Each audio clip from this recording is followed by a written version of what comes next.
Hello guys, hope you're all doing well. This week a little bit different video than usual. Normally I walk around and I tell something that happened in the week or that I thought of. And this week I actually kind of want to do a sort of Bible study with you guys based on the story that I shared last week. Last week I shared about Zacheus and his encounter with Jesus. And I actually got to this Bible story through the Bible study that I want to share with you guys. There was something that Johanna told me the other week. I'm learning Portuguese, and I actually do a lot of online learning, through which I gained a lot of knowledge and a lot of things were gathered into my head. But then Johanna said you need to use what's in your head to be able to speak, and so that really spoke to me and actually reminded me of the parable of the 10 minas. Where the servants also really, like, they're called, they're all given a part of the kingdom, a mina from the king, and they need to take care of this. And also in this parable we see that we need to put to use what we have been received. We cannot just be stewards in keeping what we have, but we actually need to put things to work. And so I started reading this and got revelation through it. But also because of this parable, I started reading Zacheus, and I shared about that last week. And so this week, I want to read actually right from the Bible with you guys and just share some of the things that were standing out to me. And I think first of all, before we start reading, I just want to say that a year ago, Johanna and I did a Bible study, Bible for Life, with YWAM in Heidelberg, and I think one of the things I really learned is that nothing just happens. There's not random, like especially in the Gospels, there's not a random just things put in there, but there's always a context. And so the parable that we're gonna read now is placed within a context, within a bigger context of what's happening at that time, what the people were believing. But also I believe that it's no accident that the story of Zacheus happens just before this parable. Anyways, so you might already see something from Zacheus in this parable, but I'll talk about that later. Let's first read. This is Luke 19, verse 11 until verse 27. All right, so while they were listening to these things, Jesus went on to tell a parable, because he was near Jerusalem, and they supposed that the kingdom of God was going to appear immediately. So he said, a nobleman went to a distant country to receive a kingdom for himself and then to return. And he called 10 of his slaves and gave them 10 minas and said to them, do business with this until I come back. But his citizens hated him and sent a delegation after him, saying, we do not want this man to reign over us.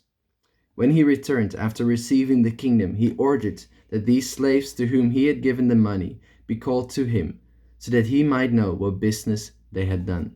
The first appeared, saying, Master, your mina has made 10 more.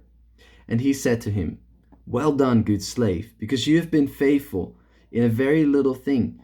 You are to be in authority over 10 cities.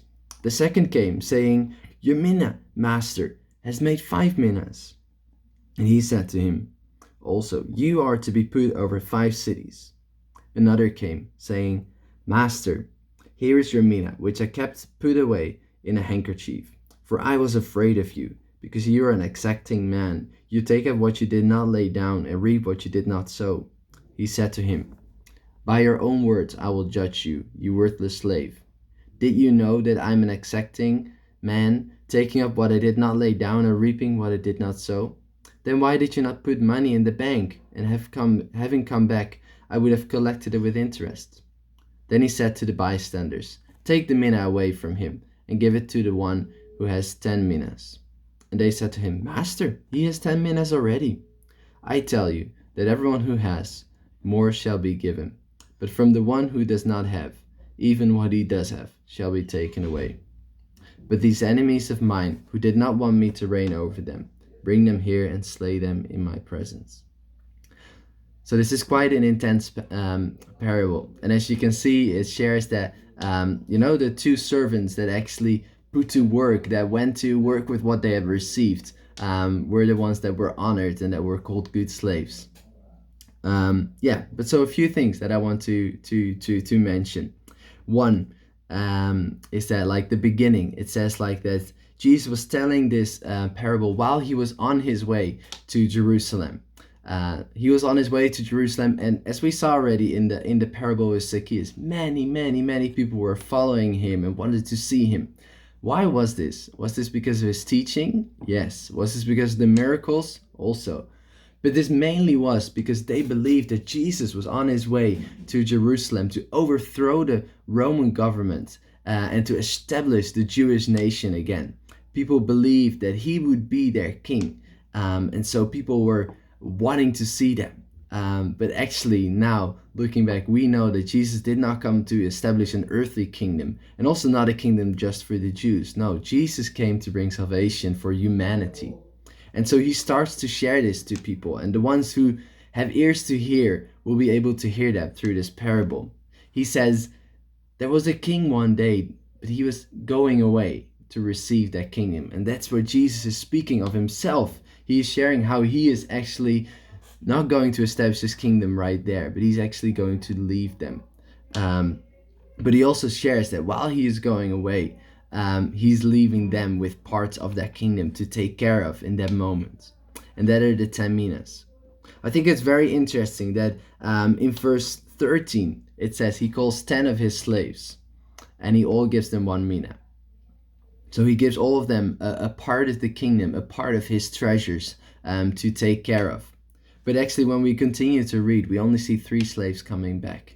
We hear of people that do not want this king anymore and who reject him. And I think that's the reality often in this world. Many people do not want Jesus as king, even though they like maybe his moral teaching,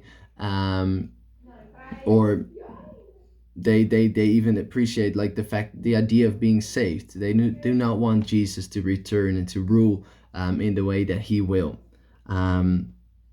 But I believe that we are to welcome him as our king in our lives, and he will come back and he will become king. That is something we cannot deny and that will not change. But yes, so we've received, if we are a believer and we desire Jesus as king, we are given part of his kingdom to take care of. We receive his gospel, his good news, his salvation. And we see through this verse that this is not something to hold for ourselves, but actually no, the kingdom should be multiplied. It should be multiplying within ourselves. And we see that when we are faithful with that in a little, that we will receive more in the end. And I think what we also need to see, like the Jews expected that Jesus was establishing an earthly kingdom on this earth. But I think Jesus is trying to tell you, like, no, this is not about an earthly kingdom. It's a spiritual kingdom. And so I also believe that we are called here not to be rulers over earth in an earthly way, but actually to take care of the spiritual kingdom that is within us, to continue to grow in our likeness towards Jesus and in sharing the gospel and the love of God with people around us. Yes, but so the parable continues, and in the end, the king comes back to judge his people, and he sees that the ones who have been faithful in a little, they will receive more. And I think the interesting thing is the third servant, who in the end is judged by his own words. He was fearful of the master. He was afraid of the judgment that's to come. And I think in some way, we can also see that he was lazy. But I find it fascinating that in the parable, the king says, by your own words, I will judge you. When we truly get to know God and we get to know his grace and we know his love for us, I think that is something that will change us on the inside and will move us to let his kingdom multiply inside of us, but also outside of us. And I think this is where it reflects back to the story of Zacheus. Zacheus encountered Jesus and truly got to know the character of God, the goodness of God, and that stirred him to multiply the kingdom within him. He didn't just encounter Jesus or know about God and that just stayed knowledge in his head. That wasn't a mina that he received and just put in his pocket, but actually he received that 1 mina. He received an encounter with God and it transformed his life. he right away came to the conclusion, I need to give my money to the poor. I need to restore where I've done wrong. And it transformed his life. And I believe that is actually the multiplication of the Mina. When we partake and take care of God's kingdom here on this earth before Jesus returns, I believe it will transform our lives, and it will make us people that see God's kingdom multiplied before it is fully established. Um, yes. So what are we to take away from this message and from this parable? One, the kingdom of God is not an earthly kingdom that's established by force and by conquering. And it's also not necessarily about a place or on earth, but it's a spiritual kingdom, and we have a king that will return. But so we're not to, through power and to multiply this kingdom, but it's a kingdom that multiplies first of all within us. Two, we need to not be afraid to put to work what we've received. When you get a revelation of the kingdom, let it touch your life, let it change your life, and share this with others. We are to multiply what we've received. We're not to be perfect. Like, I don't need to fully understand and comprehend Portuguese before I can try to start speaking. And the same as when you receive a part of God's kingdom. You don't need to fully understand it or become a perfect person who never does something wrong before you can start sharing with other people and before it can transform your life. Let's not be people who just receive the kingdom of God and stick it in our pocket just to be safe. No, let's be people who receive God's kingdom and let's start walking on it. And let's ask God where we are stuck, where we are maybe not moving with the things that He's given us.